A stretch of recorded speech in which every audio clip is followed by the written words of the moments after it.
तुम्ही संत माय बाप कृपावंत, तुम्ही संत माय बाप कृपावंत, काय मी पतित विठुराई,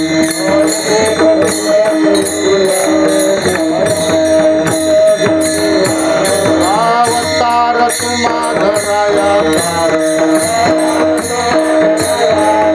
अवतार तुम्हा धराया उद्धराय जग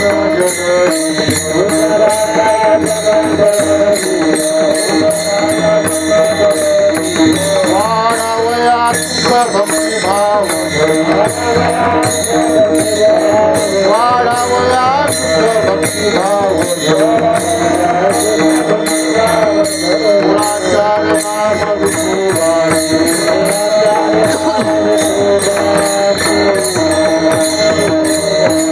अवतार तुम्हा धराया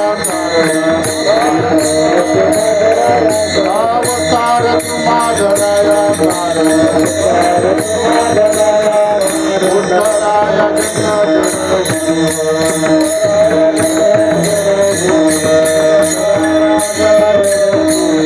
पुन्हा म्हणे गुण चंदनाचे, पुन्हा म्हणे गुण चंदनाचे, पैसे तुम्ही जगी संकटन,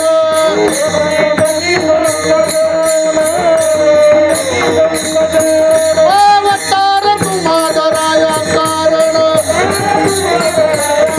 अवतार तुम्हा धराया कारण, उत्तराय जन जना जीव,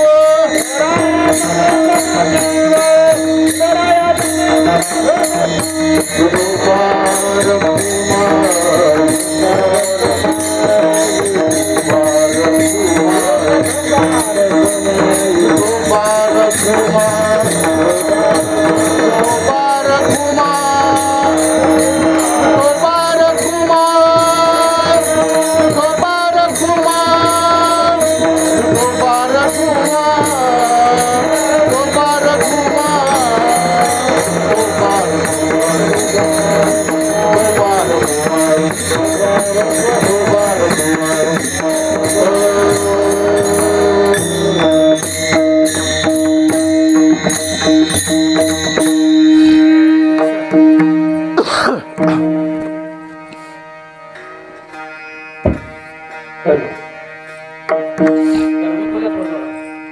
हेलो हेलो आवाज द्या मग. हेलो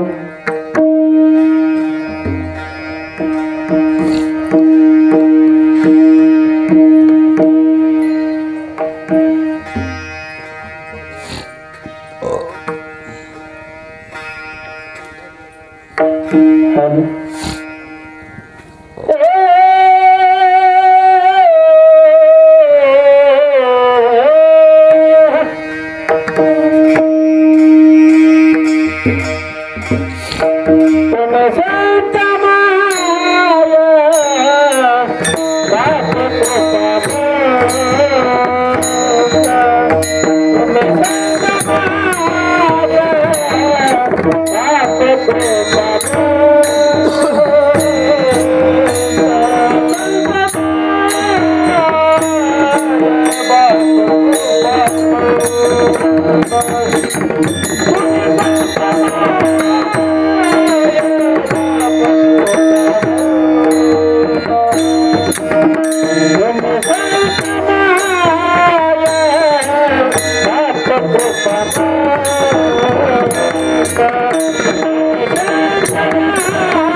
Ah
समचरण सरोजम सांद्र नीलामुदाभं जगननीत पाणिं मंडनं मंडनानां तरुण तुलसी माला कंदरं कंजनेत्रं सदयधवलासं विठ्ठलं चिन्तयामि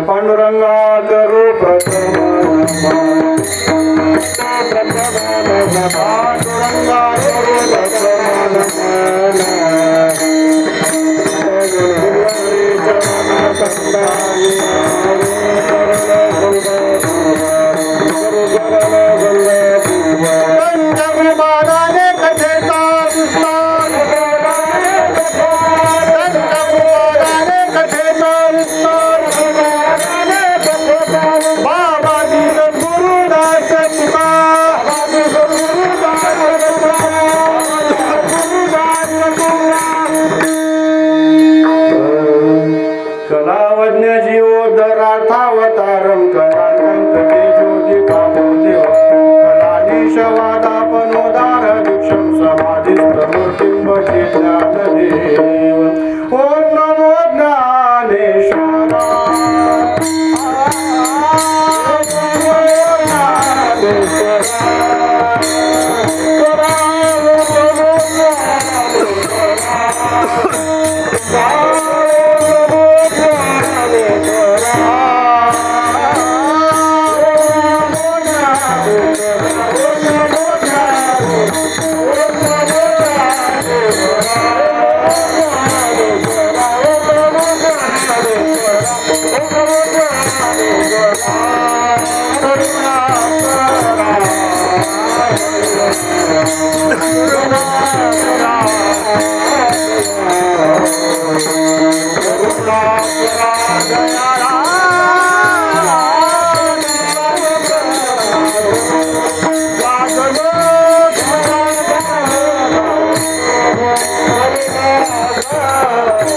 नमो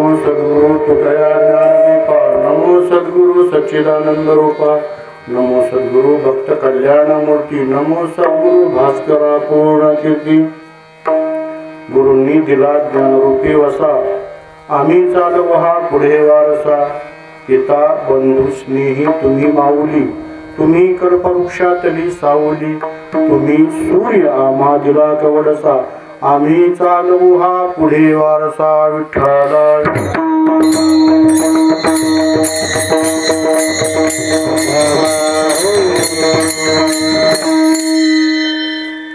आज मौजे वाकडी, तालुका कळंब, जिल्हा धाराशिव या ठिकाणी आमचे पिढीजात कुटुंब स्नेही कैलासवासी दत्तात्रेय नामदेवरावजी शिंदे म्हणजेच आदरणीय दादा यांच्या वर्ष श्राद्धाचा किंवा प्रथम पुण्यस्मरणाचा कार्यक्रम. बऱ्याच वेळा ज्या गोष्टींचा उच्चार आपल्याला मुखावटे करण्याची इच्छा होत नाही किंवा धाडस होत नाही, अशी शब्द आपल्याला वेळ उच्चारायला भाग पाडते, तशीच ही वेळ म्हणायला हरकत नाही. अतिशय स्नेही आणि वडिलकीच्या नात्यानं शोधून उपदेश करणारी व्यक्ती.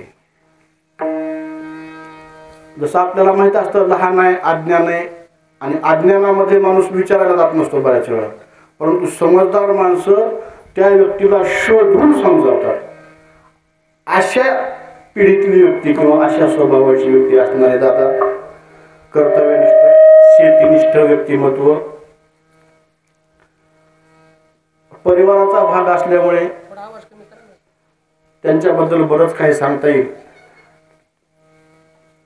परंतु वेळेचा चिंतनाचा विषय, चिंतनाचा भाग, त्यांच्या पुण्यस्मरणाची सेवा करायला लागते, हे जड घटना आहे. त्यांचं देहावसान झालं, योगायोगानं जवळ असून सुद्धा समजू शकलं नाही, आणि ज्यावेळी समजलं त्यावेळी जवळपास वर्ष झालेलं होतं. असो, कुठल्या ना कुठल्या स्वरूपात त्यांची सेवा घडणार होती. तन्निमित्तेनं प्रस्तुत प्राप्त प्रसंगी सेवेकरता निवडलेला अभंग जगद्गुरु जगद्वंदनीय देवनिवासी विश्वविख्यात संत तुकोबरा यांच्या गाथ्यातील 4 चरणांचा संतपर प्रकरणातील अभंग असून, या अभंगाच्या माध्यमातून तुकोबाराय ज्ञानराज माऊलींच्या बद्दल आपली कृतज्ञता व्यक्त करतात.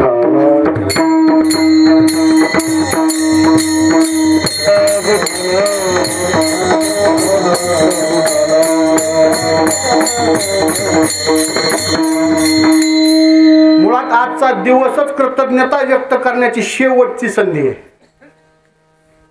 कारण कृतज्ञता ही वेळ आहे तोपर्यंतच व्यक्त केली पाहिजे.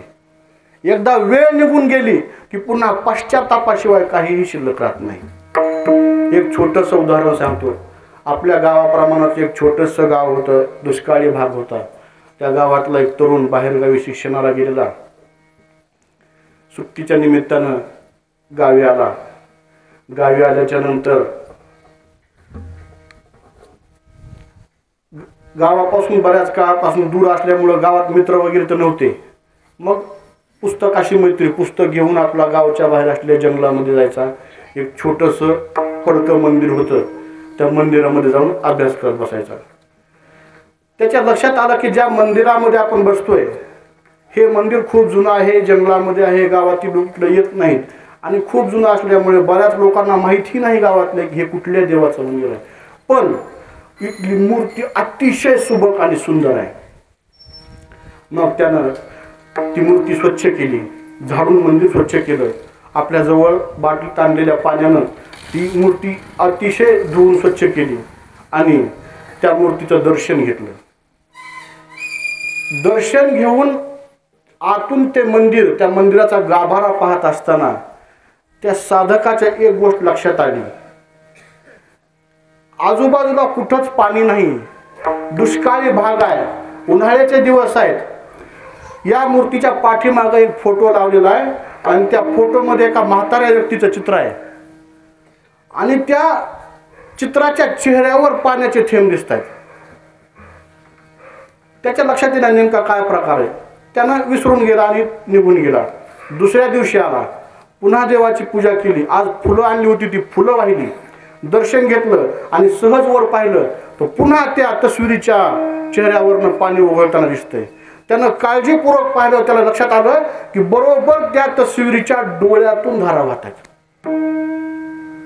त्याला आश्चर्याचा धक्का बसला, हे काय प्रकार आहे. त्यानं बऱ्याच वेळा तो प्रकार केला. बाहेर गेला, 2-4 फुलं आणली, त्या मूर्तीला वाहिली, दर्शन घेतलं आणि वर पाहिलं. वर पाहिल्याबरोबर त्या तस्वीरीच्या मध्ये असणाऱ्या म्हाताऱ्या व्यक्तीच्या डोळ्यातून पाण्याच्या धारा यायला लागल्या. हे नेमकं काय आहे याचा शोध लावायचा त्यानं ठरवलं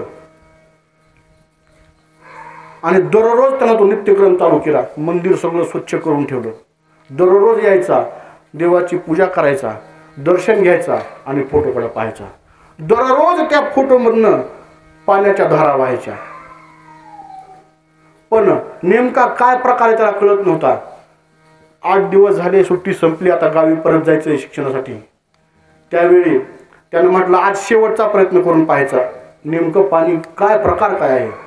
आणि गेल्या गेल्या पूजा केली, त्या मूर्तीचं दर्शन घेतलं आणि हात जोडून विनंती केली, देवा हा नेमका काय प्रकार आहे आज मला कळू दे, आता मी परत येणार नाही. आणि उठून बाहेर यायला लागला. उठून बाहेर येत असताना त्यानं ज्यावेळी मूर्तीकडे पाहिलं तर आज आणखी एक चमत्कार झाला होता. त्या फोटोच्या डोळ्यातून तर पाणी येतच होतं, पण आज त्या देवाच्या डोळ्यातून पाण्याच्या धारा सुरू झाल्या. त्यानं बाहेर येऊन मंदिराकडे पाहिलं, त्यावेळी ती मूर्ती बोलायला लागली. ती मूर्ती ज्यावेळी बोलायला लागली त्यावेळी त्याला भीती वाटली. त्यावेळी त्या देवानं सांगितलं, भिवू नकोस, मला तुझ्याशी बोलायचं आहे, मला माझं अंतःकरण उकलायचं आहे. खूप दिवसांपासून मी अंतःकरणामध्ये हे दाबून ठेवलाय, ते मला बोलायचं आहे, पण कुणाजवळ बोलावं अशी व्यक्ती मला भेटली नाही.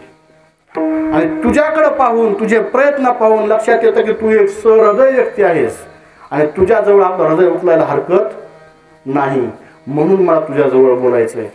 आणि त्यावेळी त्या मूर्तीनं सांगायला सुरुवात केली, या ठिकाणी खूप मोठं जंगल होतं, मंदिर वगैरे काही नव्हतं, एक मोठी शिळा पडलेली होती, धनगर यायचे, मेंढ्या चारायचे, माझ्यावरती बसायचे, बसून भाकरी खायचे, कुत्री यायची, लघुशंका करून जायची. असा एक दगड मी या ठिकाणी होतो. नंतर एके दिवशी एक म्हातारा आला. त्या म्हाताऱ्याजवळ पिशवी होती, त्या पिशवीमध्ये काही हत्यारं होती, हातोडी, छन्नी अशी ती हत्यारं होती. त्यानं ती हत्यारं काढली, माझ्या चारही बाजूंनी फिरून मला पाहिलं, मला हात लावून चाचपून पाहिलं आणि मला मारायला सुरुवात केली. मला घाव बसायला लागले, मला त्रास व्हायला लागला आणि त्यावेळी मी त्या व्यक्तीवर चिडायला लागलो, मला त्या व्यक्तीचा राग यायला लागला. एखादी गोष्ट पटली नाही की माणसाला राग येतो आणि मग माणूस विरुद्ध प्रतिक्रिया द्यायला चालू करतो. मग त्या दगडानं काय केलं, विरुद्ध प्रतिक्रिया द्यायला सुरुवात केली आणि आपले जे कण त्या मारानं उडतील ते कण त्या म्हाताऱ्या व्यक्तीच्या डोळ्यावरती, अंगावरती, चेहऱ्यावरती उडवायला सुरू केली. एक एक टोकदार खडा चेहऱ्यावर लागल्याच्या नंतर त्याचं रक्त यायचं, परंतु त्या म्हाताऱ्यानं आपलं काम बंद केलं नाही. यानं त्या म्हाताऱ्याला शिव्या शाप देणं बंद केलं नाही, त्या म्हाताऱ्याबद्दल आपल्या दुष्ट भावना व्यक्त करणं बंद केलं नाही आणि त्या म्हाताऱ्यानं आपलं मारण्याचं काम बंद केलं नाही. दोघांचं काम सुरूच आहे. असं करत करत एक दिवस तो म्हातारा आला. त्या दिवशी त्याच्या पिशवीमध्ये हत्यारं नव्हती, त्या दिवशी त्याच्या पिशवीमध्ये फुलं होती. त्यानं ती फुलं माझ्या पायाजवळ वाहिली, माझं दर्शन घेतलं आणि निघून गेला. तो अजून परत आला नाही. पुन्हा लोक आले, लोकांनी मला पाहिलं, त्यांनी माझं मंदिर केलं, जत्रा भरल्या, काळ ओसरला आणि काळानुसार लोकांनी दुसरे देव पाहिले, त्या देवाकडे जत्रा सुरू झाली आणि माझ्याकडे जत्रा कमी झाली. पण तरीही त्या म्हाताऱ्याचा जो फोटो लोकांनी या मंदिरात लावला होता, तो फोटो आजही माझ्या पाठीमागं ठाम उभा आहे आणि मीही त्याच ठिकाणी तटस्थपणे उभा आहे. फक्त खंत एका गोष्टीची, मला तो म्हातारा निघून गेल्यावर कळलं की तो म्हातारा एक मूर्तिकार होता, तो माझा गुरु होता, तो माझा बाप होता, तो मला मारत नव्हता, तो मला घडवत होता. पण हे मला कळालं नाही, म्हणून मी त्याच्याबद्दल राग व्यक्त करत राहिलो. मुळात मला त्याच्याबद्दल कृतज्ञता व्यक्त करायला पाहिजे होती, पण मी ते वेळेमध्ये करू शकलो नाही. कृतज्ञता ही वेळेतच करावी लागते आणि त्याचा आजही मला पश्चाताप आहे. आजही जेव्हा लोक येतात, माझ्या पाया पडतात, त्यावेळी माझ्या बापाच्या, माझ्या गुरुच्या, त्या मूर्तिकाराच्या डोळ्यांमधून अश्रूच्या, आनंदाश्रूंच्या धारा वाहतात माझं कौतुक पाहून.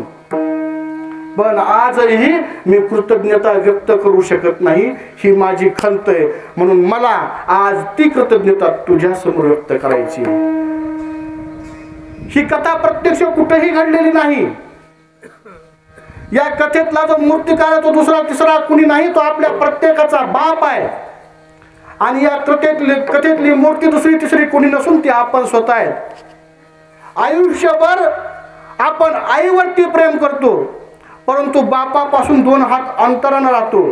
त्याची एक आदरयुक्त भीती म्हणा किंवा दहशत आपल्यामध्ये असते, म्हणून आपण मोकळेपणाने कधी आयुष्यात बापाशी बोलू शकत नाही.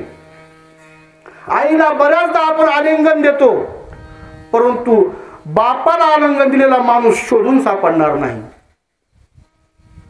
आणि त्या बापाचं महत्व प्रत्येक माणसाला त्या दिवशी कळतं ज्या दिवशी आलिंगन देण्यासाठी देह राहिलेला नसतो.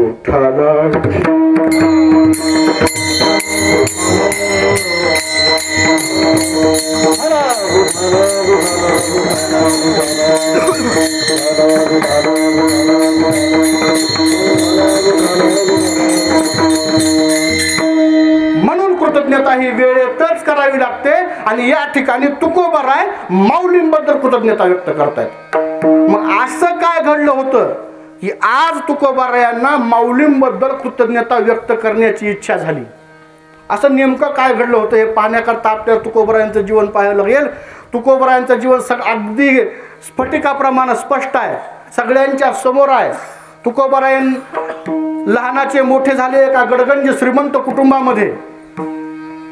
काळांतराने त्यांच्यावरती संकट येत गेली, परंतु त्यांनी पारंपरिक असलेली सेवा विठ्ठल भक्ती सोडली नाही आणि त्यामध्ये त्यांच्यावरती भगवंतानं कृपा केली आणि अभंग रचनेला तुकोबारायांनी सुरुवात केली. लहानपणापासून पूर्ण चरित्र सांगत बसणार नाही. अभंग रचनेला सुरुवात केली. जशी जशी तुकोबारायांनी अभंग रचनेला सुरुवात केली, तुकोबारायांची कीर्ती वाढायला लागली. लोकांच्या हृदयामध्ये तुकोबारायांचे शब्द घुसायला लागले. तुकोबारायांचा आदर सर्वसामान्य माणसांना वाटायला लागला. आणि त्यावेळी साहजिकपणे कुटुंबातील, परिसरातील जे आध्यात्मिक क्षेत्रातील लोक आहेत किंवा स्नेहसंबंधातील जवळचे लोक आहेत, जे स्वतःला तुकोबारायांपेक्षा ज्येष्ठ मानतात. तुकोबारायांपेक्षा ज्येष्ठ आपण तर कुणाला मानणार नाही, परंतु जे लोक स्वतःला मानतात अशा सगळ्या लोकांना ही बाब कुठेतरी खटकायला लागली. आणि आता या तुकोबारायांना अभंग लिहिणं बंद केलं पाहिजे आणि आपल्या पाठीमागं चाललं पाहिजे, ही इच्छा प्रत्येक प्रस्थापिताला वाटायला लागली. मग तो कुठल्याही वर्गातला असेल, प्रत्येकाला ही वाटायला लागली. परंतु तुकोबारायांचं सामर्थ्य एवढं होतं की गावातील आणि परिसरातील एकाही व्यक्तीची हिंमत नव्हती की ते त्यांना अपाय करू शकतील. मग आपल्याच्याने तर याचं काहीच होत नाही. मग काय करायला पाहिजे? आपण कोणतरी मोठा माणूस शोधून आणायला पाहिजे आणि त्याच्या हातून तुकारामाला अद्दल घडवायला पाहिजे. तुकोबारायांना त्यांची भाषा तुकारामाला. आणि त्यावेळी या लोकांना एक चेहरा दिसला. तो चेहरा होता रामेश्वर भट्ट. कर्नाटकाच्या बदामी गावातून महाराष्ट्रात आलेलं एक कुटुंब ब्राह्मणाचं, त्या कुटुंबामध्ये जन्माला आलेला हा रामेश्वर भट्ट त्या काळातील एकमेव दशग्रंथी ब्राह्मण, अतिशय विद्वान व्यक्ती. 17 गावची गावकी त्यांना मिळाली होती. आणि दुसरी गोष्ट म्हणजे छत्रपती शिवरायांचा विश्वासू व्यक्ती, शस्त्र आणि शास्त्रामध्ये पारंगत असलेला दादोजी कोंडदेव नावाचा माणूस याच्याशी रामेश्वर भट्टाचे नातेसंबंध होते आणि यामुळं रामेश्वर भट्टाचा एक दबदबा पुणे परगण्यामध्ये तयार झाला होता. कारण याचं डायरेक्ट कनेक्शन कुणाशी? राजाशी आहे. राजाशी संबंध आहेत आणि विद्वान आहे. त्यामुळं पुणे परगण्यामध्ये कुठलाही धार्मिक खटला असेल, कुठलाही धार्मिक पेच प्रसंग असेल, त्यावेळी रामेश्वर भट्टाचा सल्ला घेण्याचं काम लोक करायचे. आणि अशा रामेश्वर भट्टाजवळ जाऊन या मंबाजी गोसावी असतील किंवा आणखी तर या लोकांनी तुकोबरायांची निंदा करायला सुरुवात केली. तुकोबरायांबद्दलच्या चुकीच्या बाबी त्यांच्या मनामध्ये कोरायला सुरुवात केली. शेवटी पुन्हा पुन्हा एकच गोष्ट सांगितल्यानंतर पटायला लागतं आणि रामेश्वर भट्टाला या गोष्टी पटायला लागल्या. रामेश्वर भट्टाचा अहंकार जागा झाला आणि रामेश्वर भट्ट देहूगावात आला. जगाच्या पाठीवर एखादा व्यक्ती कितीही लहान असू द्या, कितीही बलहीन असू द्या, बाहेरून येऊन एखादी व्यक्ती त्या व्यक्तीला त्रास कधीच देऊ शकत नाही. कुठपर्यंत? जोपर्यंत तुमच्या जवळचा कोणतरी गद्दार त्याला भेटत नाही. आणि हे सगळे लोक तुकोबरायांना रामेश्वर भट्टाला भेटल्यामुळं रामेश्वर भट्ट गावात आला. त्यानं तुकोबरायांना त्रास द्यायला सुरुवात केला. परंतु तुकोबरायच होते. कुठल्याही प्रयत्नाला ते अजिबात गुमानत नव्हते. मग शेवटी धर्मसभा बोलावली. त्यामध्ये तुकोबरायांना प्रत्यक्ष बोलावलं आणि त्यांची बाजू ऐकून न घेता त्यांना डायरेक्ट शिक्षा सुनावली. अभंग गाथा पाण्यामध्ये बुडवायला सांगितली. तुकोबराय म्हटले, जर पांडुरंगाची इच्छाच ती असेल तर माझी हरकत नाही, कारण जे काय आहे ते पांडुरंगाचं आहे, माझं नाही. तुकोबरायांनी तेही केलं. आणि त्यानंतर आपल्या सगळ्यांना माहित आहे पाण्यामध्ये तेवढं सामर्थ्य नव्हतं की ते तुकोबरायांचे शब्द पचवू शकतील. गाथा पुण्यावर आली आणि तिकडं रामेश्वर भट्टाच्या अंगाचा दाह व्हायला सुरुवात झाली. आत दाबून ठेवलेला अहंकार आतून जाळायला लागला. पण तरीही उच्चवर्णीय व्यक्ती होता आणि कळून सुद्धा तुकोबरायांकडे परत यायचं नव्हतं. तो आळंदीला गेला. माऊलींची करुणा भागली. माऊलींना विनंती केली, मला यातून सोडवा. माऊली म्हटले, तू चूक कुणाची केली आहेस? त्रास कुणाला दिलायस? तुकोबरायांना. तुला तिथंच जावं लागेल तरच तुला माफी, अन्यथा माफी नाही. रामेश्वर भट्ट परत आला आणि अहंकारामध्ये स्वतः न जाता विद्यार्थ्यांना पाठवलं. तरीही तुकोबरायांनी मोठ्या अंतकरणानं एक अभंग लिहून दिला. चित्त शुद्ध तरी शत्रू मित्र होती, व्याघ्रही न खाती सर्पतया. ओळ वाचल्याबरोबर रामेश्वर भट्टाचा दाह अतिशय शांत झाला. तो धावत तुकोबरायांकडे आला. तुकोबरायांच्या चरणावरती लोटांगण घातलं, शरण आला. सगळं गाव आश्चर्यानं पाहत होतं. तुकोबरायांचा उदो उदो सुरू झाला आणि हे सगळं शांत झाल्याच्या नंतर संध्याकाळच्या वेळी तुकोबराय विचार करत बसले, हे गिरायक आपल्याकडे आलं कसं काय? आळंदीला तर गेला होता. मग माऊली सहज याचा त्रास कमी करू शकत होते. माऊलींना अवघड काहीच नव्हतं. मग तरीही तो आपल्याकडे आला कस काय, हा विचार तुकोबरायांच्या मनात आला. आणि त्यामुळं माऊलींच्या हृदयातला मोठेपणा, माऊलींचं मातृहृदय तुकोबरायांना कळून आलं. आणि त्याबरोबर तुकोबरायांच्या डोळ्यामध्ये टचकन पाणी आलं आणि जे विचार तुकोबरायांच्या अंतःकरण पटलावर उमटले तेच अभंगाचं पहिलं चरण. तुम्ही संत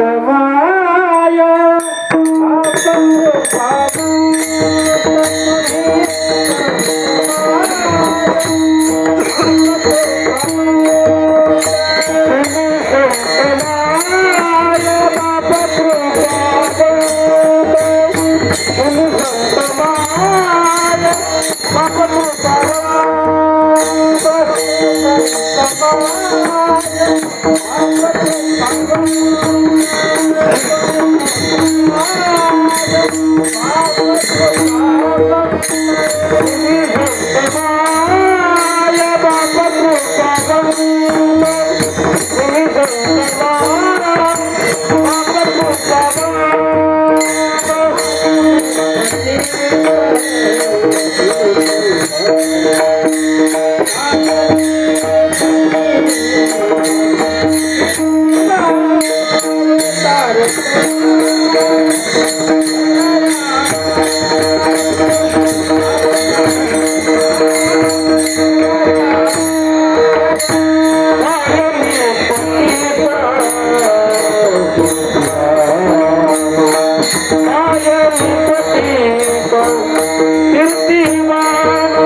तुम्ही संत माय बाप कृपावंत कायमी पतित कीर्तिवानू या शब्दामध्ये तुकोबराय माऊलींची करुणा भरतात। यामध्ये तुकोबराय पहिल्यांदा तुम्ही हा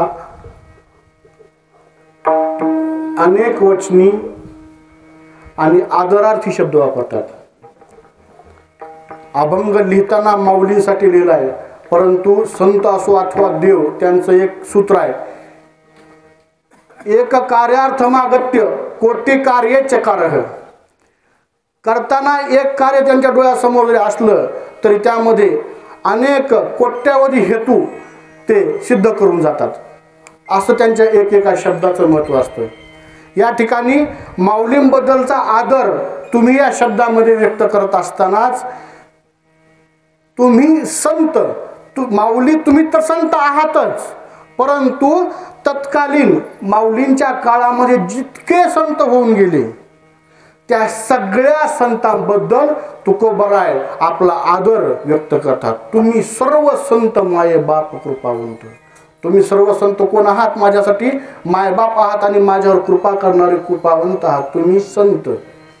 त्यानंतर प्रत्येक व्यक्तीमध्ये देवही असतात, संतही असतात आणि दानवही असतात, राक्षसही असतात।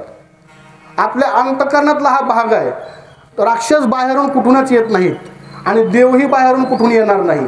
देवही जेव्हा येईल तेव्हा आपल्या आतूनच येणार आहे आणि दानवही जेव्हा येतो तेव्हा आपल्या आतूनच येतो। ज्याचं प्राबल्य ज्यावेळी जास्त आहे त्यावेळी तो आपल्याला समोर दिसतो। दैवी गुणांचं प्राबल्य वाढलं तर आपल्यातील दैवी गुण बाहेर पडतात आणि आपल्यातल्या राक्षसी गुणांचं दुर्गुणांचं प्राबल्य वाढलं तर दुर्गुण बाहेर पडतात। हे सगळं आपल्या आतमधलं आहे। म्हणून तुकोबराय प्रत्येक व्यक्तीच्या प्रत्येक जीवाच्या अंतकरणातील दैवी शक्तीला उद्देशून म्हणतात, तुम्ही संत माये बाप कृपावंत। तुमच्या प्रत्येकाच्या अंतकरणामध्ये एक संत आहे, कुणाच्या जास्त असेल कुणाच्या कमी असेल, परंतु प्रत्येकाच्या अंतकरणामध्ये संत आहे। मग ते जागा करायचं काम आपल्याला आहे। त्याला वंदन केल्यावर तो उठणारच आहे ना। कीर्तन चालू एखादी व्यक्ती दर्शन घ्यायला वाकली की कीर्तनकार आपोआप वागतो, बरोबर आहे। म्हणून आपण त्याच्यातल्या संतत्वाला जागा करायचंय। संतांचं कार्य काय? संतांनी क्रोध जवळ येऊ द्यायचं नाही, आपल्यातले दुर्गुण जागे करायचे नाहीत तर समोरच्यातले सद्गुण जागे करण्याचं काम करायचंय। त्याकरता तुकोबराय म्हणतात, तुम्ही संत मायबाप कृपावंत, तुम्ही संत, तुम्ही मायबाप। माऊलीला म्हणतात तुम्ही माझ्यासाठी मायबाप दोघा इतके महत्वाचे आहात। आणि मायबाप हा शब्द जोडून लिहिलाय, कारण आजची पिढी अशी आहे, दोन मुलं असतील तर आई एकाच्या वाटणीवर आणि बाप दुसऱ्याच्या वाटणीवर। हे होऊ नये म्हणून हे दोन्ही वेगळे नाहीत, किमान त्यांना एकत्र तरी ठेवा, हा देखील उद्देश आपल्याला याच्यातून मिळतो। आई आणि वडील याच्यामध्ये तुकोबराय भेद करीत नाहीत, म्हणून मायबाप हा शब्द एकत्रित दिलाय।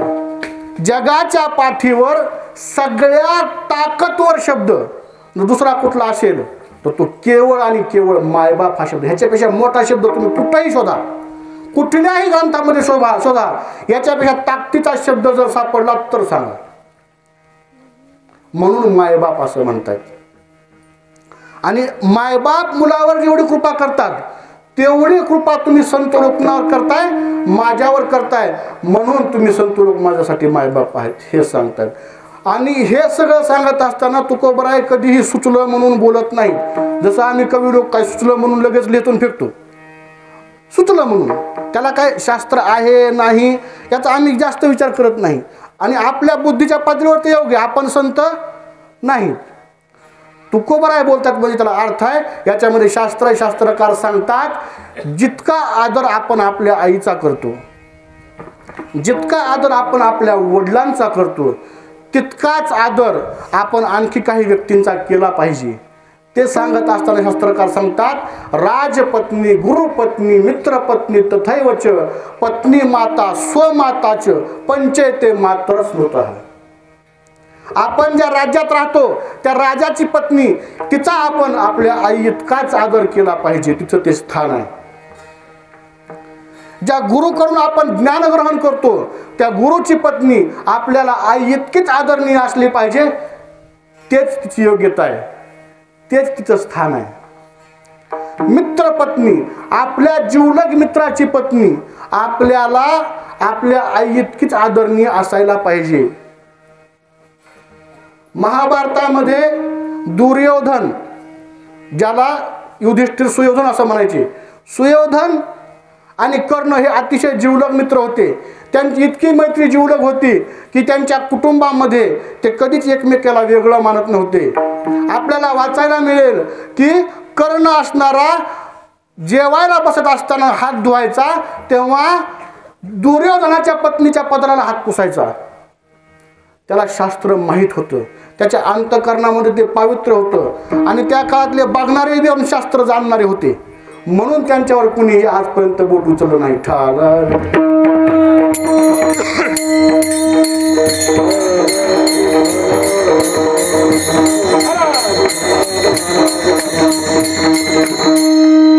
पत्नी माता, आपल्या बायकोची आई, ती सुद्धा आपल्याला आई इतकीच आदरणीय असली पाहिजे.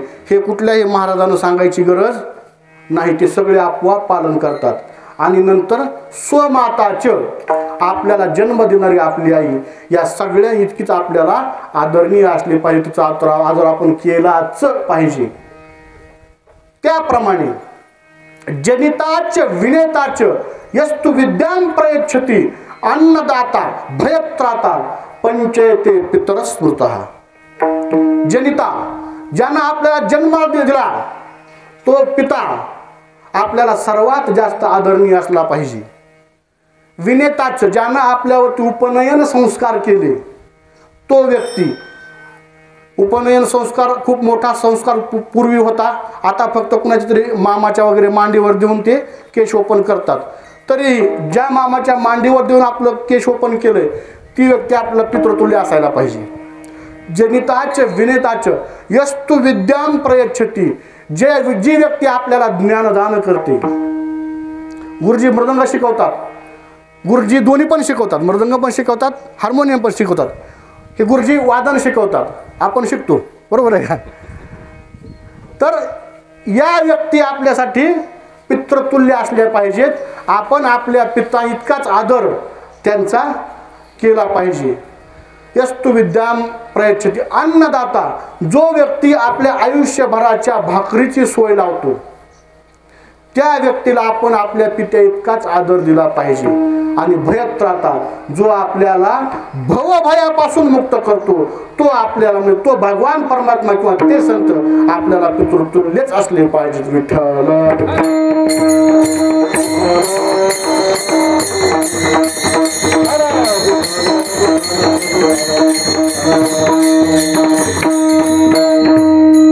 म्हणून तुकोबराय अनेक वचन वापरतात, तुम्ही संत माय बाप.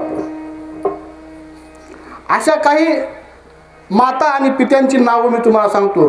ज्यावेळी आदर्श मातांचं नाव सांगण्याची वेळ येते त्यावेळी मी सगळ्यात पहिल्यांदा कैकेयीचं नाव सांगतो. कैकेयी हे असं नाव आहे, कुणीही आपल्या मुलीचं नाव ठेवत नाही, परंतु कैकेयी प्रभू रामचंद्रांना त्रास देत होती हा विषय थोडासा बाजूला सारा विसरून टाका. आणि कैकेयी भरताची आई होती. हा एक विषय फक्त डोळ्यासमोर ठेवा. मग एक आई आपल्या मुलाबद्दल काय करू शकते? कुणाशीही वैर घेऊ शकते. मग तो देव का असेना. कैकेयीनं काय वेगळं केलं? कैकेयीनं आपल्या पुत्र प्रेमासाठी साक्षात भगवान परमात्म्याचं वैर केलं. साधं प्रेम आहे का? इतकं प्रेम कुणीच करणार नाही. देव आल्यावर ज्यावेळी भगवान परमात्मा न्यायला येतो त्यावेळी आपले माता पिता किंवा आपण ज्यावेळी आपल्याला देव न्यायला येईल, जर देव आला तर, किंवा जो कोणी न्यायला येईल त्यावेळी जर देव आला तर आपण आपल्या मुलाजवळ थांबू? थांबण्याचा अधिकार आपल्याकडे आहे? इतकं सामर्थ्य आपल्याकडे आहे? नाही. आपण देवासोबत जाऊ. परंतु कैकेयी अशी होती की तिनं साक्षात भगवंतासोबत वैर घेतलं आपल्या लेकरासाठी. मग लेकराचं ही जी इतक्या टोकाचं पाहिले पाहते ती सर्वश्रेष्ठ माता असली पाहिजे. फक्त तिचं अज्ञान होतं. भरतासाठी योग्य काय हे तिला कळालं नाही. परंतु तिला जे योग्य वाटलं ते तिनं त्याला मिळवून देण्याचा शेवटपर्यंत प्रयत्न केला. दुसरी आई मदालसा ही ज्ञानी आई होती. कैकेयी अज्ञानी आई होती. आणि मदालसेला समजलं, माहीत होतं की सगळ्यात शेवटचं सुख काय आहे. म्हणून तिनं आपल्या छोट्याशा लेकराला सांगितलं की तू उठ आणि जंगलामध्ये जा, भगवंताचं नामस्मरण कर, त्याच्याशिवाय दुसऱ्या जगामध्ये काहीही सत्य नाही. म्हणून या राजपाटामध्ये राजाचं लेकरू परंतु वनवासात गेलं का? त्याला आईनं कल्याणाचा मार्ग सांगितला. म्हणून मदालसा ही श्रेष्ठ आई आहे. त्याच्यानंतर जिजाऊ माँसाहेब. प्रत्येक स्त्रीला वाटतं आपला परिसर चांगला असावा, शत्रुमुक्त असावा, भयमुक्त असावा, सुंदर असावा, विकसित असावा. परंतु ते करण्यासाठी आपल्या पोटचा गोळा अर्पण करण्याचं सामर्थ्य कुणातच नाही, कुणीच करत नाही. गणपतीची मिरवणूक चालू आहे, बाळा गर्दी आहे, बाहेर जाऊ नको, आपल्या मुलाला सांगते. परंतु जिजाऊ ही एक अशी आई होती जिने स्वराज्याकरता आपल्या पोटचं बाळ वाहिलं, त्याचं बालपण हिरावून घेतलं. तुकोबरा छत्रपती शिवरायांना बालपण काय आहे हे माहीत नव्हतं. त्यांना ते बघायला मिळालंच नाही. कारण ज्यावेळी त्यांना खेळायचं होतं त्यावेळी त्यांना घोड्यावरती बसवलं गेलं. म्हणून जिजाऊ ही एक श्रेष्ठ माता जिनं समाजाकरता, आपल्या जन्मभूमीकरता आपलं मूल वाहिलं. म्हणून जिजाऊ श्रेष्ठ आहे. त्याच काळामध्ये धाराऊ नावाची एक स्त्री होऊन गेली.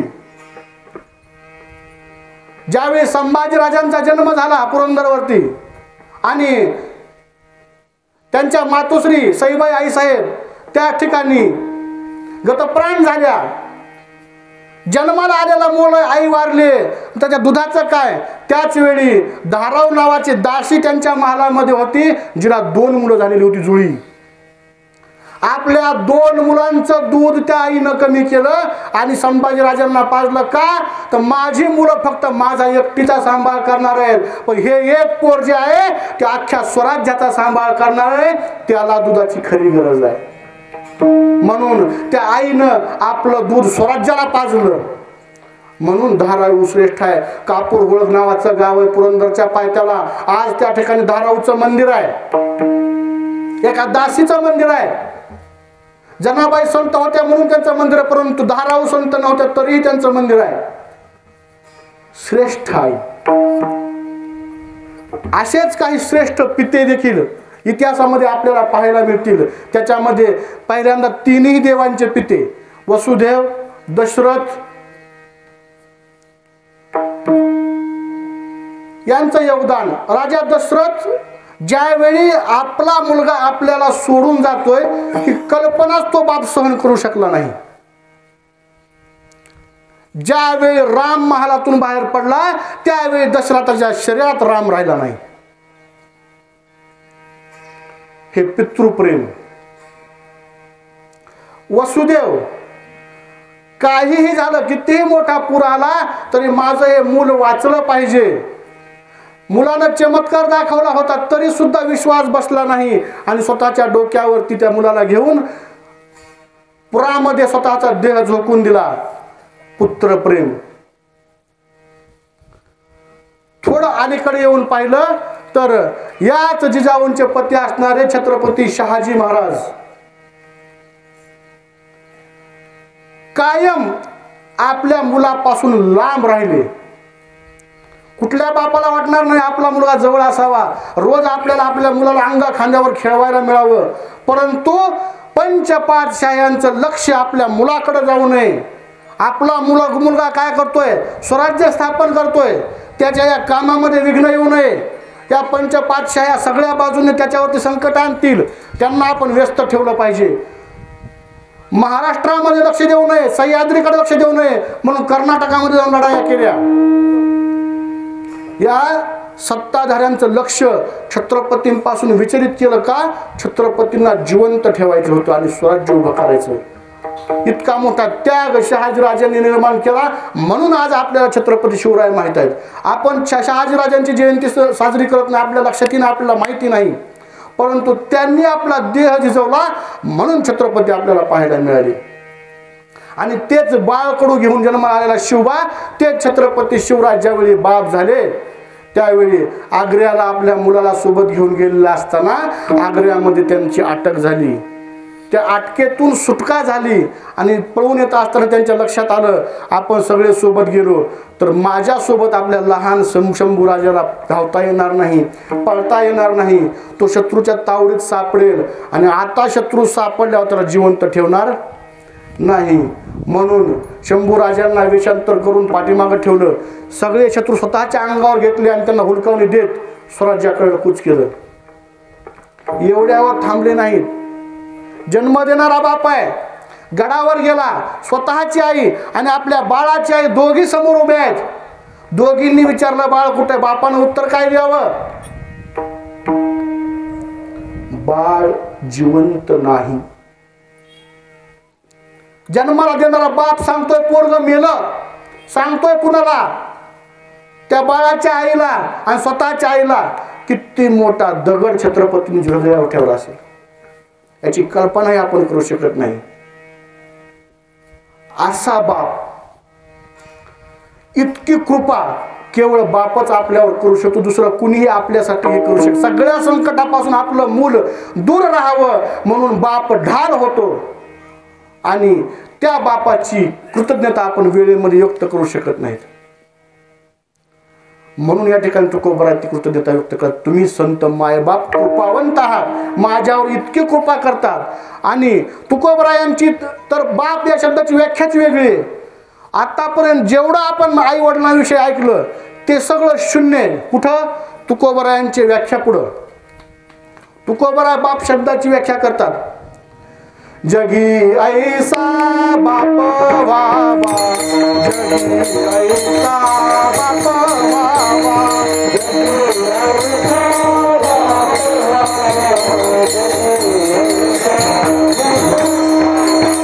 जगी ऐसा बाप वावा, जगी ऐसा बाप वावा.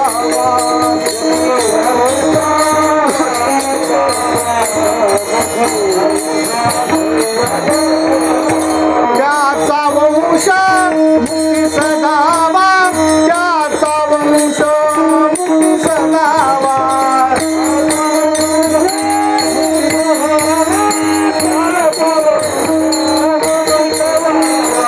त्याचा वंश मुक्ती सदावा, त्याचा वंश मुक्ती सदावा.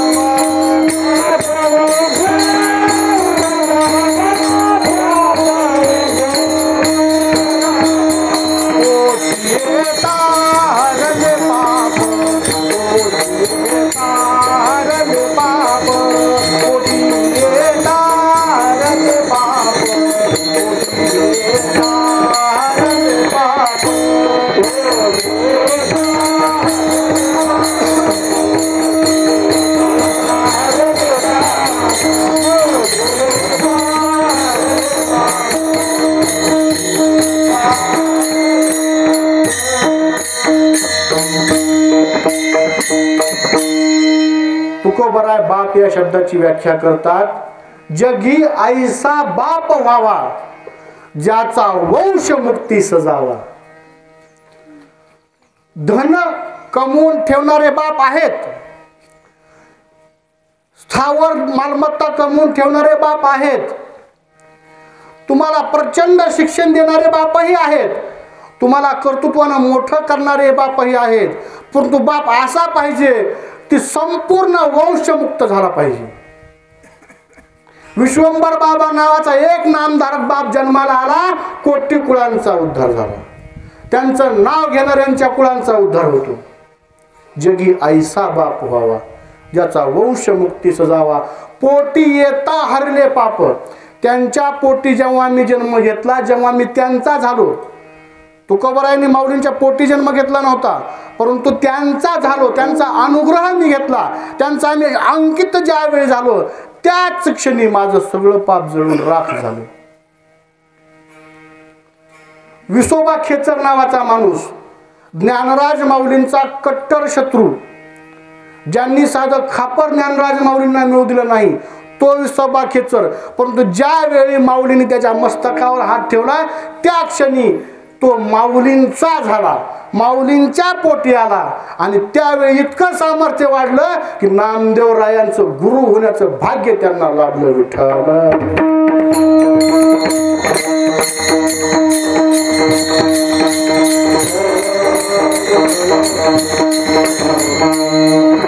पोटी येता हरले पाप, ज्ञानदेव माय बाप. ज्यावेळी मी त्यांच्या पोटी आलो, त्यावेळी माझं सगळ्या पापाचं हरण झालं.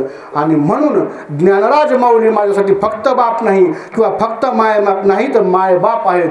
म्हणून तुम्ही संत माय बाप कृपावंत, काय मी पतित कीर्तिवान. मी अतिशय क्षुद्र आहे, लहान आहे, पतित आहे. तुमची कीर्ती वाखाणण्या इतकं श्रेष्ठत्व माझ्या वाणीमध्ये नाही. माझी वाणी त्या ठिकाणी कुंठित होते, इतके तुम्ही मोठे आहात. तुकोबराय या ठिकाणी स्वतःकडे लहानपण घेतात. लहानपण देगा देवा, मुंगी साखरेचा रवा. हे तुकोबराय यांचे शब्द त्या ठिकाणी आपल्याला खरे होताना दिसतात. तुकोबराय एका ठिकाणी सांगतात, नम्र झाला भूता त्याने कोंडीले अनंत. तुमच्याजवळ नम्रता हा एकच भाव असेल तर तुम्ही जगाच्या पाठीवर कुणालाही आपल्या पायावरती आणू शकता. ते सामर्थ्य तुमच्यामध्ये आपसुक येतं. हेच उदाहरण आपल्याला महाभारतामध्ये पाहायला मिळतं. युधिष्ठिर जो पांडव कुळातील राजा, राज्याभिषेक झाला होता, चक्रवर्ती सम्राट झाला होता. आणि आता थोड्याच वेळामध्ये कौरव आणि पांडव यांचं युद्ध सुरू होणार होतं. त्यामधल्या 7 अक्षौहिणी सैन्याचं नेतृत्व करणारा सेनापती युधिष्ठिर होता. आणि असा असणारा युधिष्ठिर आता लगेचच युद्धाला सुरुवात होणारी आहे. आणि अशा वेळी रथातून उडी मारली आणि कौरव सैन्याकडे चालायला लागला. कुणालाच काय कळालं नाही नेमकं होतंय काय. हा शत्रूच्या सैन्याकडे का जातोय, हातात शस्त्र नाही, पायी चालत जातोय, शरणागती पत्करतो की काय, असं सगळ्यांना वाटायला लागलं. आणि अशा वेळी शत्रू सैन्यामध्ये जाऊन धर्मराज युधिष्ठिर आपले पितामह भीष्माचार्य यांच्या रथाजवळ गेले आणि भीष्माचार्यांच्या पायाचं दर्शन घेतलं. त्यांच्या पायांचा आपल्या नयनातील अश्रूंनी अभिषेक केला. पायाला काय गरम लागतंय म्हणून भीष्माचार्यांनी खाली पाहिलं तर साक्षात धर्मराज युधिष्ठिर आपल्या पायावर लोटांगण घेतोय. भीष्माचार्यांनी धर्मराजाला उठवलं आणि म्हटलं, अरे तू हे काय करतोयस, तू माझा शत्रू आहेस, तू माझ्यावर बाण चालवायचेस, तू माझ्या पायावर अश्रू ढाळायचे नाहीस, पुरुषार्थ काय जाऊ, असा भेकडाप्रमाणे माझ्या पायावर येऊ नकोस. त्यावेळी युधिष्ठिर सांगतो, माझे हे सौजन्य म्हणजे भेकडपणा नाही. का, मी तुमच्या कुळातला आहे. याच्यावरून तुम्हाला समजायला पाहिजे की मी भेकड असू शकत नाही. तरीही मी तुमच्या समोर नमतोय, कारण ही माझ्या अंतःकरणातली नम्रता आहे. बरं, ही नम्रता आज आलेली नाही. ज्यावेळी मी लहानाचा मोठा होत होतो, मला चालायला येत नव्हतं, मी रांगायला शिकत होतो, त्यावेळी मी हळूहळू उठायचा प्रयत्न करायचा. त्यावेळी ज्यावेळी मी धडपडायचो, त्यावेळी मला काहीतरी आधार हवा असायचा. त्यावेळी आधार म्हणून माझ्या हातामध्ये जी वस्तू यायची, ती वस्तू दुसरी तिसरी काही नव्हती पितामह, तो तुमच्या धोत्राचा सोगा होता. विठ्ठल विठ्ठल.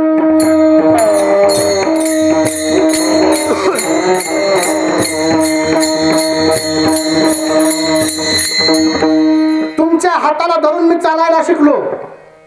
तुम्ही मला बाण काय असतो हे शिकवलं. तुम्ही मला एक एक शस्त्र धरायला शिकवलं. तुम्ही माझ्यावर संस्कार केलेत. आयुष्यात जेव्हा जेव्हा मी काहीतरी नवीन करायचा प्रयत्न केला त्यावेळी सगळ्यात अगोदर सर्वात ज्येष्ठ म्हणून मी तुमच्या चरणावरती लोटांगण घेतलं. आणि आज माझ्या आयुष्यातील सगळ्यात मोठा संग्राम समोर सुरू होतोय आणि त्या संग्रामाचं नेतृत्व मी स्वतः करतोय. आणि एवढ्या मोठ्या कामाला सुरुवात करत असताना तुमचा आशीर्वाद घेतल्याशिवाय मी जाऊ शकत नाही. नम्र झाला भूता त्याने कोंडिले अनंता. आणि त्याचं परिणाम काय झाला तर भीष्माचार्यांनी स्वतःचा मृत्यू कशात हे त्यांना सांगावं लागलं. आणि अजय असणाऱ्या भीष्माचार्यांना सुद्धा हार पत्करावी लागली. केवळ नम्र झाला होता त्याने कोंडिले अनंता. म्हणून तुकोबराय स्वतःकडं हारपण घेतात. पतित पतित पतित पतित मी तो त्रिवाच्या पतित परतू आपली सत्ता मज करावी स्वतः. माऊली तुमच्या सत्तेचा वापर करून तुम्ही मला कृतकृत्य करा. मी इतका लहान आहे. बरं मी इतके अधिकरण तुम्हाला का सांगतोय. इतके अधिकरण मी कुणालाच बोललो नाही. फक्त तुम्हालाच इतक्या अधिकारांना का सांगतोय का कारण तुम्ही तेवढ्या एका कामासाठीच पृथ्वी तलावरती जन्म घेतला. हे अभंगाचं दुसरं चरण.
सांगतात कारण त्यासाठीच तुम्ही या ठिकाणी अवतार घेऊन आलेले आहेत. ज्यावेळी ज्ञानराज माऊलींची ज्ञानेश्वरी लिहून पूर्ण झाली, हरिपाठ लिहून पूर्ण झाला, गाथा लिहून पूर्ण झाला, चांगदेव 65 लिहून पूर्ण झाली, त्यावेळी माऊलींच्या लक्षात आलं की आपलं काम आता संपलेलं आहे, तर आपण आता चिरनिद्रेमध्ये जायला हरकत नाही. त्यावेळी त्यांनी निवृत्तीदादांना पहिल्यांदा आपली इच्छा बोलून दाखवली. निवृत्तीदादा तर अगोदरच विरक्त होते स्वतःच, त्यामुळे ते नकार देऊ शकत नव्हते. पण त्यांनी एक सांगितलं, ज्ञाना काय कर, देवाला विचारल्याशिवाय काही करू नको. त्यावेळी दादा माऊलींना घेऊन पंढरपूरला गेले, देवाचं दर्शन घेतलं आणि जवळ उभे राहिले. आजपर्यंत दर्शन घेतल्यावर निघून जाणारे लोक आज जवळ उभे का राहिले, यांना काहीतरी बोलायचं आहे. त्यावेळी देवाने म्हटले, बोला काय. त्यावेळी निवृत्तीदादा म्हटले, देवा ज्ञानराजाची इच्छा आहे की आता तुम्ही त्याला आपल्या चरणाजवळ जागा द्यावी. भगवंत एक क्षण स्तब्ध राहिले. ज्ञानराज माऊलीने हात जोडून विनंती केली, देव आता काही नको, आता फक्त मला इथंच तुमच्या पायाजवळ जागा द्या, आता मला इथून वापस जायचं नाही. त्यावेळी देव म्हटले, ज्ञाना प्रत्येक गोष्ट ठरलेली आहे, तिला मीही थांबवू शकत नाही. मलाही वाटतं की माझा ज्ञाना माझ्या जवळच असला पाहिजे. इथून तुला दूर ढकलण्याची माझी इच्छा नाही, माझा धाडसही तितकं नाही, पण नियतीनं हे ठरवलेलं आहे. तुझी जागा इथं नाही, आळंदीमध्ये. विठ्ठलपंत यात्रा करत आळंदीला जाणं हा योगायोग नव्हता, तो नियतीचा लेखा होता. त्यांची आणि रुक्मिणीची भेट होणं हा योगायोग नव्हता, तो नियतीचा लेखा होता. आणि माऊलींचा जन्म हा सुद्धा योगायोग नाही, तो नियतीचा लेखा होता. ज्ञाना अष्टोत्तरशे वेळा साधिली समाधी, ऐसे हे अनादि ठावासे. ज्ञाना तू आजचा योगी नाहीस, तू अनादि काळापासूनचा योगी आहेस. आळंदीमध्ये त्याच ठिकाणी आत्तापर्यंत 1800 वेळा तू काय केलेला आहेस, जन्म घेतलेला आहेस आणि त्याच जागेवर समाधी घेतलेली आहेस. तिथं आजही ते ठिकाण त्या ठिकाणी आहे, तुला तिथंच जाऊन समाधी घ्यायची आहे. आणि त्याच्यामध्ये मी बदल करू शकत नाही. अवतार तुम्हा 1800 वेळा माऊलींना अवतार घेतल्याचा हा पुरावा आहे. आम्ही विज्ञानवादी लोक अवतार मानत नाही, पुनर्जन्म आम्हाला मान्य नाही. परंतु जे तुकोबरायांना मान्य आहे, जे माऊलींना मान्य आहे, ते सगळं आम्हाला मान्य आहे. आम्हाला पुनर्जन्म सिद्ध करता येत नाही म्हणून आम्ही मान्य करत नाही. जे आपल्या आवाक्याच्या बाहेरचं आहे, जे द्राक्ष तोंडाला येत नाही ते लांडग्याला वाटतं की ते आंबट आहेत, त्याप्रमाणे आपल्याला पुनर्जन्म संकल्पना सिद्ध करण्याचं सामर्थ्य नाही म्हणून ते खोटं आहे असं नाही. ते सिद्ध करण्याचं सामर्थ्य संतांमध्ये होतं आणि ते माऊलींचा जन्म आपल्याला सांगून देतो. म्हणून अवतार हा सत्य आहे, पुनर्जन्म हा सत्य आहे. ही संकल्पना त्रिकाला बाधित आहे, होत आलेली आहे. येणाऱ्या काळात जेव्हा जेव्हा परिस्थिती निर्माण होईल तेव्हा तेव्हा हे होत राहणार आहे. पुनर्जन्म माऊलींचा असेल अथवा तुकोबरायांचा असेल, तुकोबरायांचा पुनर्जन्म बऱ्याच वेळा मी याच गावात सांगून गेलेलो आहे. तुकोबरायांचे आजपर्यंतचे अवतार आपल्या सगळ्यांना माहिती आहे. जे जे झाले अवतार त्याशी तुका बरोबर. स्वतः भगवंतानं 10 अवतार घेतले आणि या ठिकाणी आले. अवतार असंख्य घेतले परंतु प्रमुख 10 अवतार आपण मानतो. 2 चलच्या 2 भुजच्या 2 विप्र 2 राजा, बौद्ध कलंकी अवतार लिया, भक्तजनों के काजा.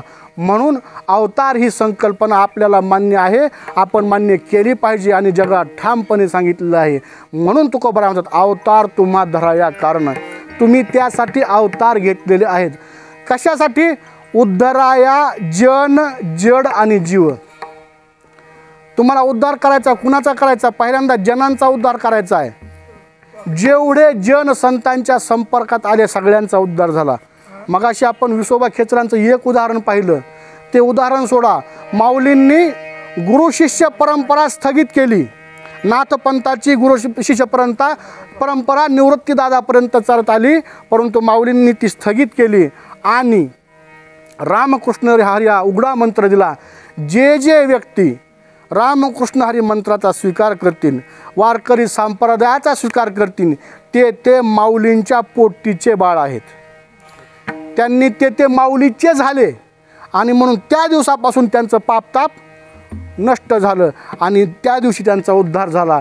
आणि अवतार तुम्हा धराया कारण उद्धराया जन असं आपण म्हणतो, परंतु प्रातस्मरणीय गुरुवर्णे सांगतात त्यावेळी उद्धराया जरी लिहिलं असलं तरी आज आपण ते म्हणताना उद्धरिले असं म्हटलं पाहिजे. का? आपल्या डोळ्यांनी आपण पाहतोय किती कोट्यावधी लोकांचा उद्धार केला आहे आणि आज ती कोट्यावधी लोक आपण पाहतो. 9-9 कोटी समाज आज पंढरपुरामध्ये आषाढीला जमा होतो. का? उद्धरिले जन जडजीव हे आपण आपल्या डोळ्यांनी पाहतोय. जनांचा उद्धार केला, जडांचा उद्धार केला. जडांच्या उद्धारामध्ये भिंतीचं उदाहरण आपण पाहतो. जीवांचा उद्धार केला. जीवांच्या उद्धारामध्ये रेड्यामुखी वेद बोलवलेला आपल्या सर्वांना ज्ञात आहे. महिषी पुत्रामुखी बोलविणे श्रुती, चालविणे भिंती बैसोनिया. नो ह्या सामान्य महिमा संतांचा. नैवेद्य हातीचा मूर्ती जेवी. अवतार तुम्हा धराया कारण उद्धराया जन जड आणि जीव. मग संत जे उठले की उद्धार करीत सुटलेत. कुणीही येऊ, कसाही येऊ, संपर्कात आला की त्याचा उद्धार करायचा. सपाटात संतांनी लावलाय. कशा करता लावलाय? त्यांना नेमकं साध्य काय करायचंय हे अभंगाचं 3रं चरण. वाढवया सुख भक्ती भाव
संतांना भगवत भक्ती रूपी सुखामध्ये वाढ करायची.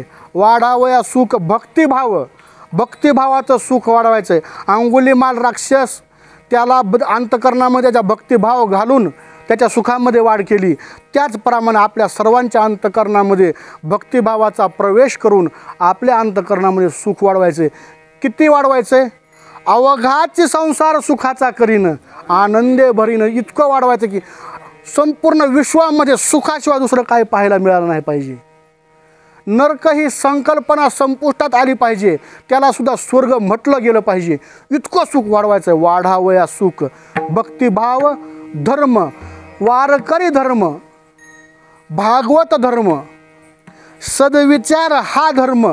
धर्म या शब्दाची व्याख्या सांगतो.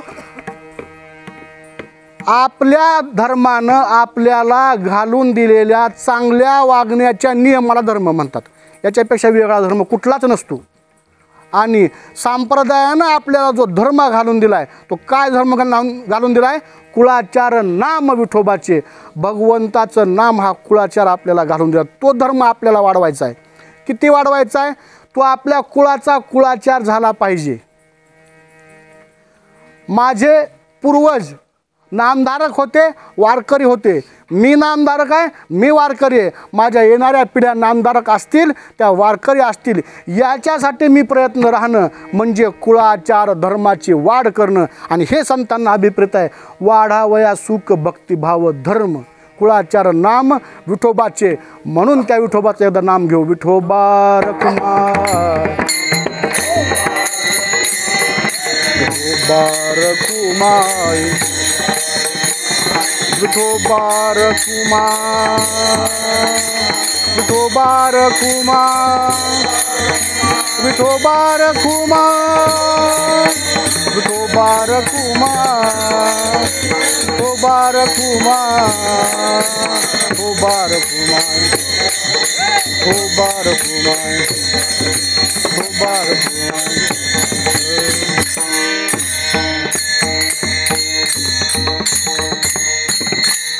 भक्तिभाव धर्म वाढवायला सांगतात संत. आणि हे सगळं कोण करतायत? संतच करतायत. का? हे आपल्या ताकदीच्या बाहेरची गोष्ट आहे. हे आपण करू शकत नाही, तेच करू शकतात. का करू शकतात? कारण त्यांच्या अंगामध्ये तो विशिष्ट गुण आहे. कुठला गुण आहे? हे अभंगाचं शेवटचं चरण.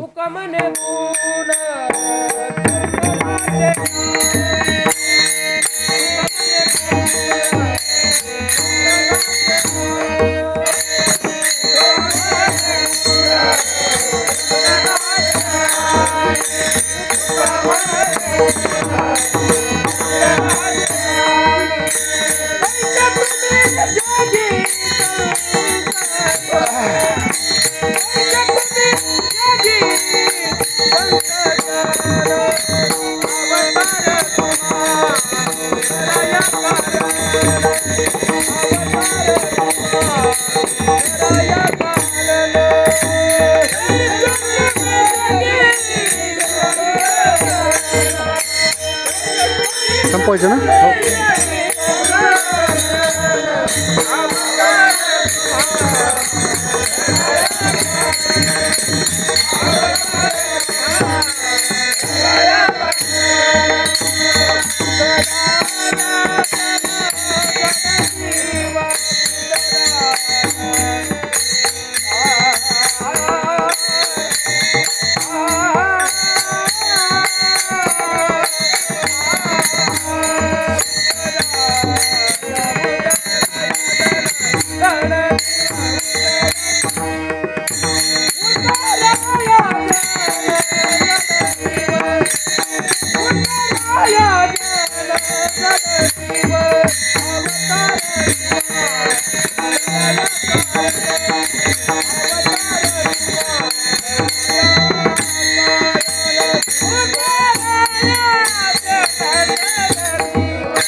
संतांच्या अंगी जो गुण असतो, कोट्यावधी विविध जातींचे विषारी सर्प जरी आपल्या अंगाला वेटोळे घालून बसले असतील तरी त्यांनासुद्धा चंदन हे शीतलताच देतं.